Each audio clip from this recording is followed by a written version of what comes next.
Hey, you ready, kids? Here we go. Here we go. Here we go. Here we go. Whatever's more comfortable for y'all. Are some people handwriting their notes? Okay. Hey, it's up to you. That's totally up to you. Okay. Let's get started. Pulling up the file now. Come on. All right. Starting with Frankenstein. We're not really going in order. Starting with Frankenstein. You need to know what the character, and this is all recorded, okay? You'll have access to this video. You need to know what Robert Walton is hoping to accomplish on his voyage. He's on that ship at the beginning of the novel, and you need to know what he's trying to accomplish on that voyage. All right, next.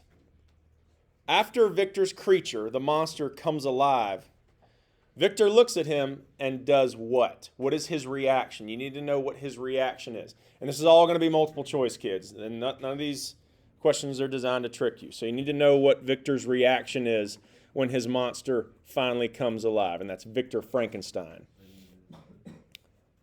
You need to know who the character of Elizabeth is in this story. In the story of Frankenstein, you need to know who the character of Elizabeth Lavenza is. Later on in the story, you need to know what the creature wants from Frankenstein. The creature makes a request of Victor Frankenstein. What is that request? You need to know that. Rana, did you have a question? No, just stretching, okay. All right, at the end of Frankenstein, the novel, who says this? Quote, "But soon I shall die, and what I now feel be no longer felt. Soon these burning miseries will be extinct. I shall ascend my funeral pile triumphantly and exult in the agony of the torturing flames." You need to know who says that quote at the end of the story. Moving on, you need to know who the author of Modest Proposal is. Easy one. Love easy answers. You need to know what the name of the tiny inhabitants in Gulliver's Travels is. What is the name? You need to know what a modest proposal is actually proposing. The author is proposing something in the modest proposal. You need to know what he is actually proposing, specifically. I'll slow down and let y'all catch up.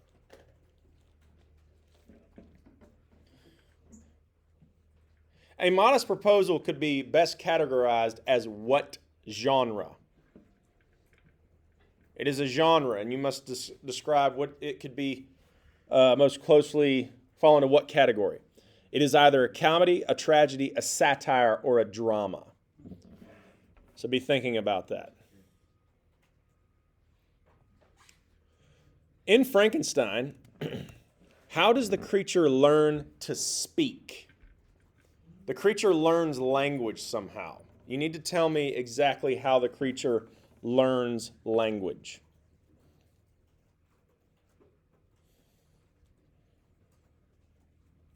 Back to Shakespeare. What venue? You know what a venue is, right? Yeah. Place where you have concerts, performances, all that. What venue was famous for its Shakespearean performances? What was the name of that venue, that famous venue in England? What's that now?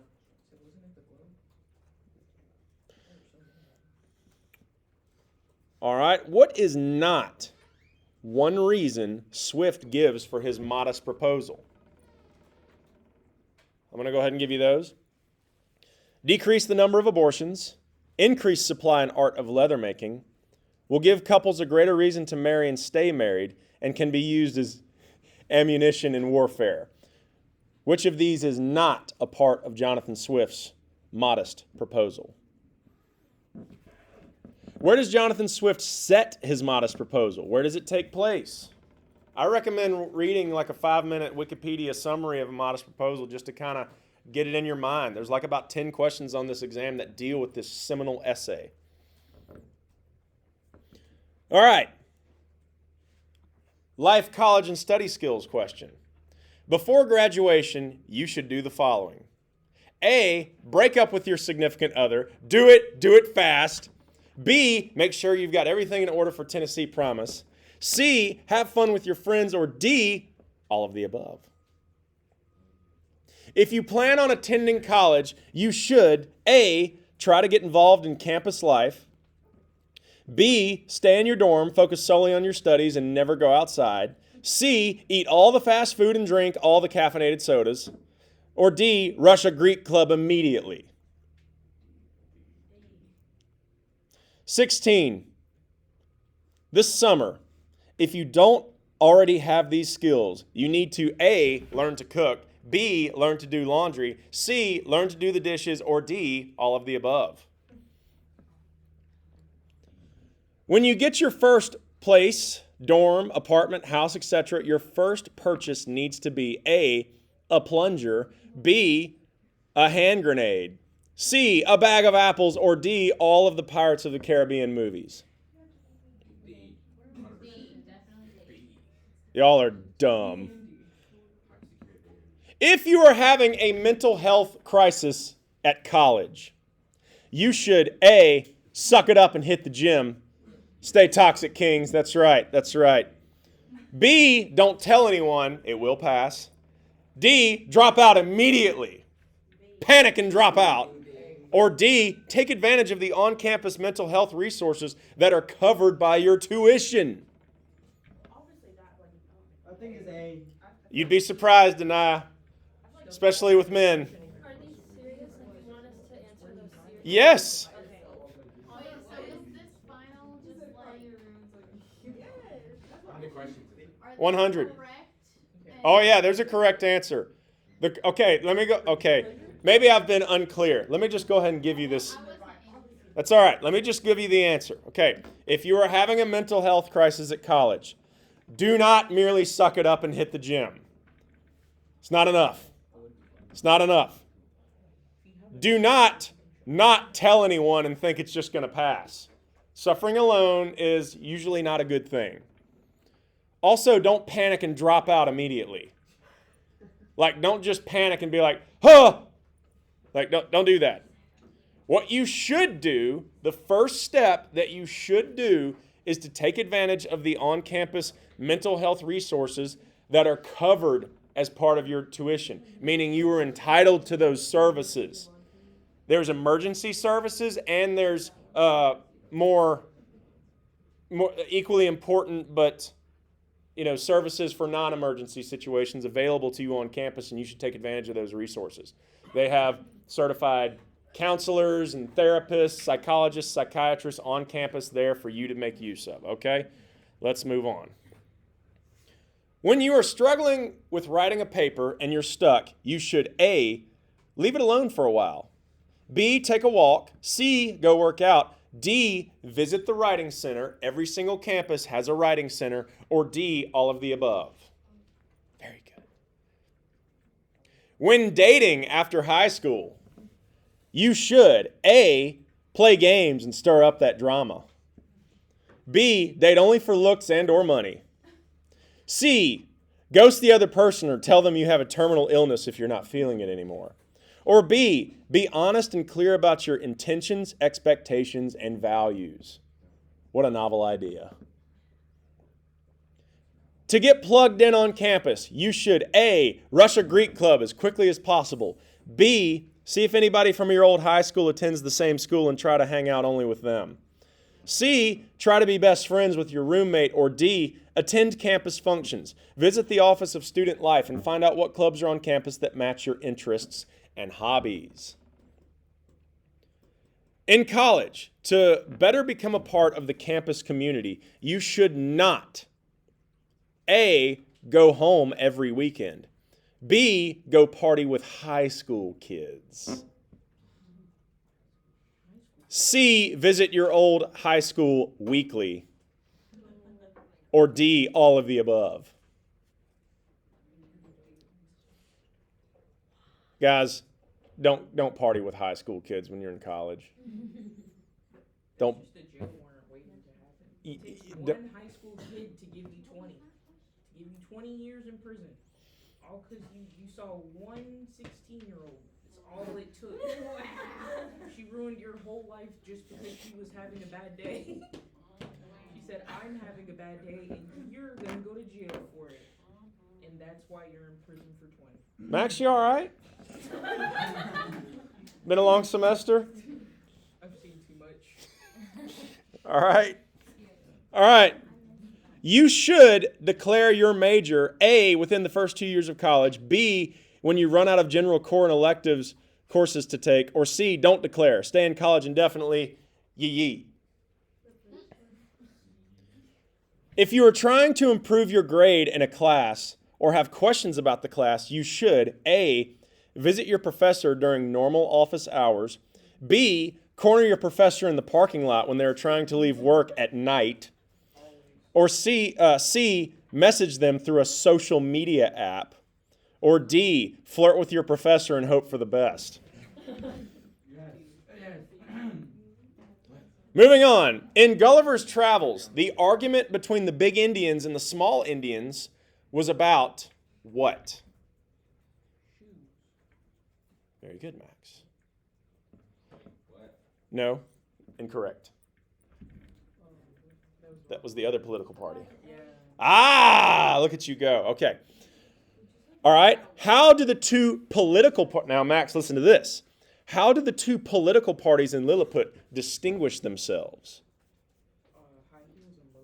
Awesome. What do the Lilliputians want Gulliver to do? Build a new fortress, take them back to his ship and fulfill their prophecy, dig a moat for the palace, or fight the Blefuscu Empire? What was that question? Again, what do the Lilliputians want Gulliver to do? A, build a new fortress. B, take them back to his ship and fulfill their prophecy. C, dig a moat for the palace. Or D, fight the Blefuscu Empire. Wasn't it G?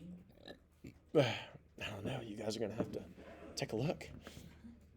All right, back to Frankenstein. Where does Frankenstein's monster plan to go after Victor does what he has asked? So, hypothetically, let's pretend Victor actually did the thing that the monster wanted Victor to do. Where's he planning to run off to? The Russian steppes, the Siberian tundra, the Australian outback, or the jungles of South America? I think so, man. He talked about running off and just being out there. 29. What is the grim promise the monster makes to Victor after Victor backs out of their agreement? All right, Macbeth. Who kills Macbeth?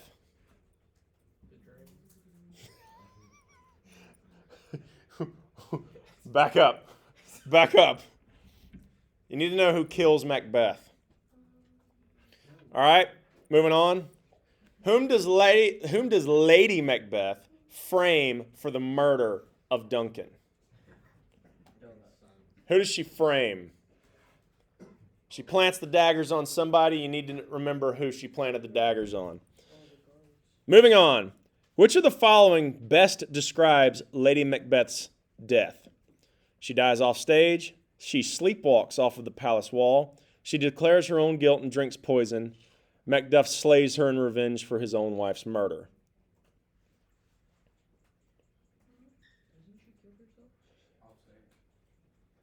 Who discovers Duncan's body? Lennox, Ross, Macduff, or Donalbain? You need to know who discovers the body first. Whom does Macbeth see sitting in his chair during the banquet? Himself, Banquo's ghost, Duncan's ghost, or Lady Macbeth? You need to know who Macbeth sees sitting in his chair during that banquet. What vision does Macbeth have before he kills Duncan? He hallucinates something. What does he hallucinate before he goes off and kills King Duncan? All right. What happens to Lady Macbeth before she dies? She is plagued by fits of sleepwalking. She is haunted by the ghost of Duncan. She sees her children killed in battle, or she sees her children killed by Macbeth. Why is Macduff able to kill Macbeth despite the witch's prophecy? A, he kills the witches first. B, he receives a charm from Grinswindle. C, he is a powerful warlock himself. Or D, he was born by cesarean section. Where is Duncan killed? In the battle with Norway, in his bedchamber at Macbeth's castle, in his bedchamber at Forres, or at Birnam Wood? Who flees Scotland to join Malcolm in England? Donalbain, Ross, Macduff, or Lennox? Who flees Scotland immediately after Duncan's death, like the morning after? Macbeth, King Duncan's sons, Fleance, or Lennox? What title is Macbeth given after his victory described in Act 1 of the play? That is, Thane of Cawdor, Thane of Ross, King of Scotland, or Prince of Cumberland. How does Birnam Wood come to Dunsinane? By magic? Through an earthquake? It doesn't, or Malcolm's army hides behind cut-off tree branches. Which nation's army invades Scotland at the end of the play? Norway, France, England, or Finland? According to the wife of Bath, what do women most desire? We're in Canterbury Tales now. Sovereignty over their husbands, true love, perfect beauty, or great wealth. What is the wife of Bath's prologue about? Her life with her 5 husbands, Ovid's Metamorphosis, how women deserve to hold high public offices just like men, or a philosophical treatise on the astrolabe. For which social classes did Chaucer write? This is a trick question. The nobility, all levels of society, illiterate peasants, or merchants. In The Wife of Bath, who tells the protagonist the answer to his question? His sister, the old hag, or the king? What was wrong with the protagonist towards the end of the story? A, he didn't want to marry the old hag. B, he was going to die. Or C, he was being exiled. In the end of the story, what happened? A, the old hag turned beautiful and faithful. B, he was exiled. Or C, he assaulted another woman.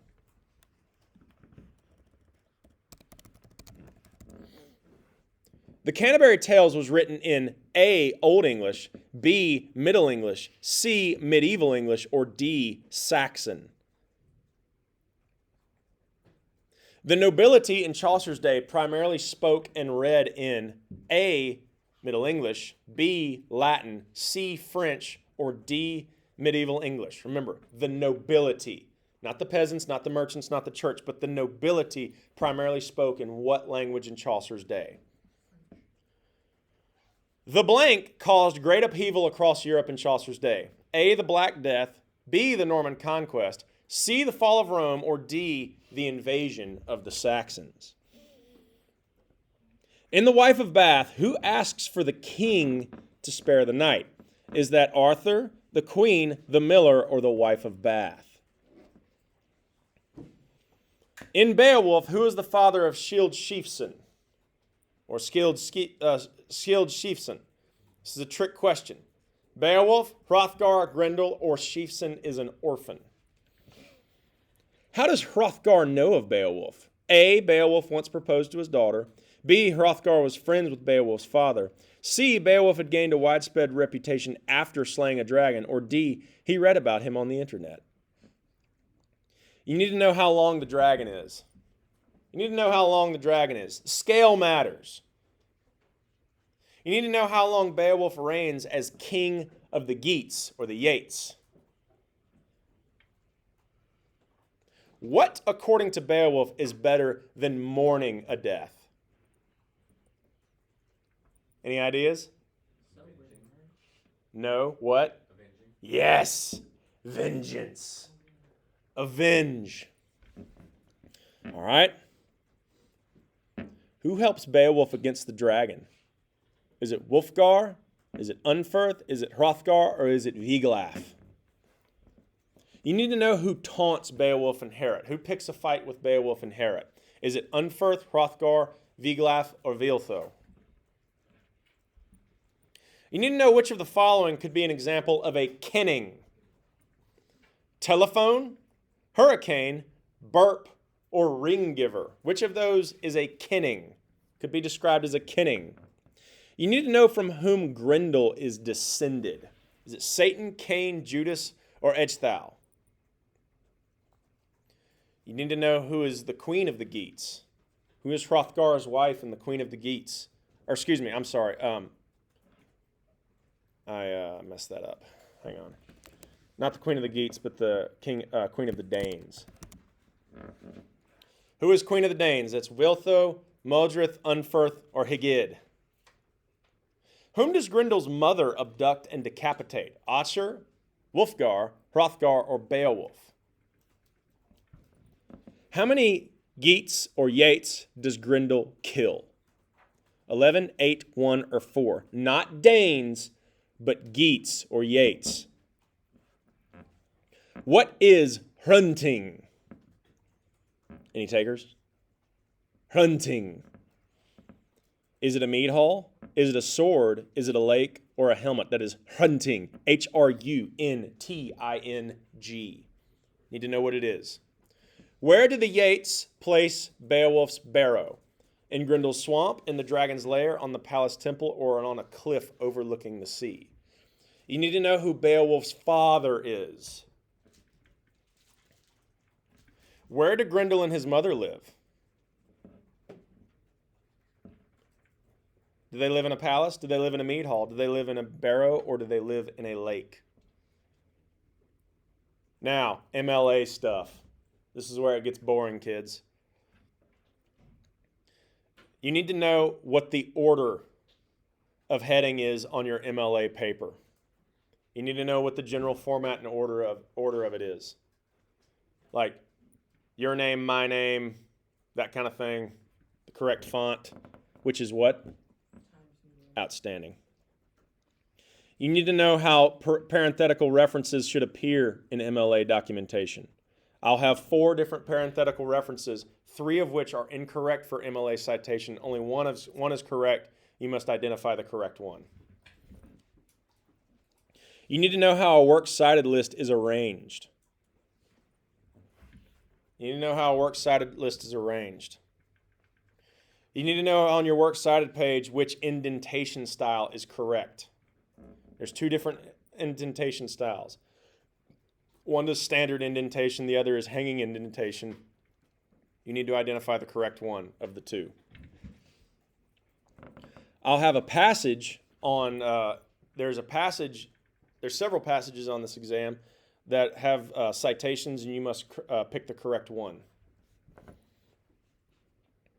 I have 2 of those, 2 questions like that. You need to know in MLA what the correct way to cite a date is. Remember, there's something funky about the way that we cite MLA dates.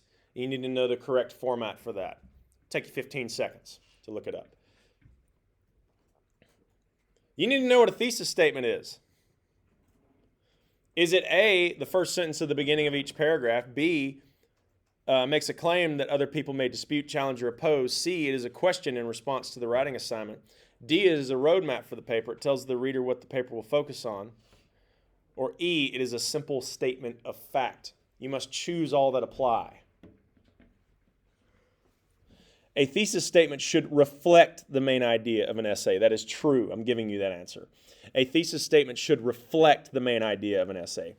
It is not the main idea, but it ought to reflect the main idea. A good thesis statement, A, usually needs to be 2 or 3 sentences so that the main idea of your paper is clearly stated. B is found at the beginning of each paragraph. C is the first sentence of your conclusion, or D is found in the introduction. I'm also going to give you a series of statements. You must identify the best thesis statement from those series of statements. You need to know what the proper font must be for your MLA paper. You need to know how to format the title of your MLA paper.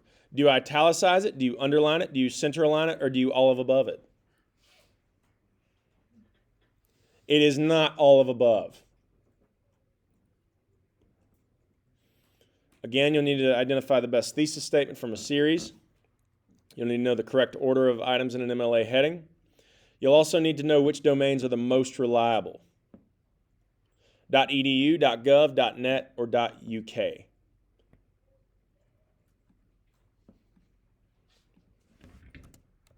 Hang on.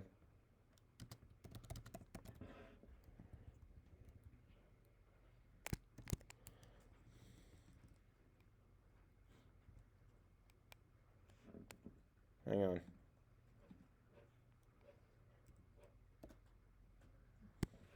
Almost there. Okay. The .com domain websites are A, commercial enterprises and other mixed sites, B, government institutions, C, educational organizations, or D, nonprofit organizations. The .org domains, A, are always nonprofit organizations that are reputable, B, contain reputable nonprofit organizations with reliable information always, C, contain only advocacy group websites with political agendas, or D, must be evaluated well because the domain contains both very reputable nonprofit organization websites and advocacy groups with hidden agendas. If the website has an author and looks professional, A, you should expect good research, B, you should research the author only, C, you should look at the domain, or D, you should research the author, look at the domain, check the links, check for errors, look for bias, etc. Internet websites, A, are always a good source of research, or B, must be critically evaluated because anyone can publish anything, almost anything on the internet. The thesis is your claim, what you're trying to prove, your argument, or D, all of the above. You need to know what peer review is. Is it A, a process where an article is verified by a group of scholars before it is published? B, a process where an article is verified by the government before it is published? C, a process where an article is verified by ritual magic before it is published? Or D, all of the above? First-person pronouns are always inappropriate in academic writing. True or false? How do you feel about personal pronouns in your papers? Professors hate it. It depends. It depends. Sometimes it's allowed. That statement is false. I've read too many peer-reviewed documents that make use of first-person pronouns to say that this is always inappropriate. So that statement is false. Next year, when you're crushing it in college and your professor asks for you to format your paper in a manner other than what is stipulated on OWL Purdue, you should A, argue with your professor during class, B, argue with your professor in his or her office, C, argue with your professor via email, or D, format the paper according to your professor's requirements. I'll take answers for that one. Very good. Shut up and do the thing. When you are attempting to study for a class at college, you should A, study at your house, apartment, dorm, next to your TV in bed. B, go somewhere else like the library, cafe, or a quiet place on campus and turn your phone off. C, tear the textbook apart and eat it.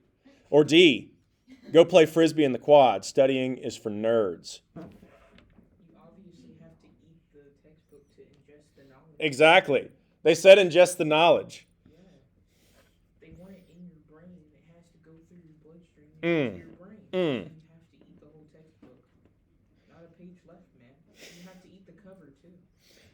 When experiencing writer's block or the feeling of not knowing where to take the paper next, a student should A, walk away from it for a while, go for a walk, work out, get some coffee, call your mom. B, talk to a friend of equal or greater academic skill about your problem. C, schedule an appointment with the university's writing center. Or D, all of the above. When you're in college, you should remember to A, exercise, B, drink plenty of water, C, eat lots of fruits and vegetables and quality proteins in the dining hall, or D, don't develop friendships with students who are just there to party, or E, all of the above. Very good. When purchasing textbooks for your class, you should A, always go straight to the campus bookstore and buy the latest new edition.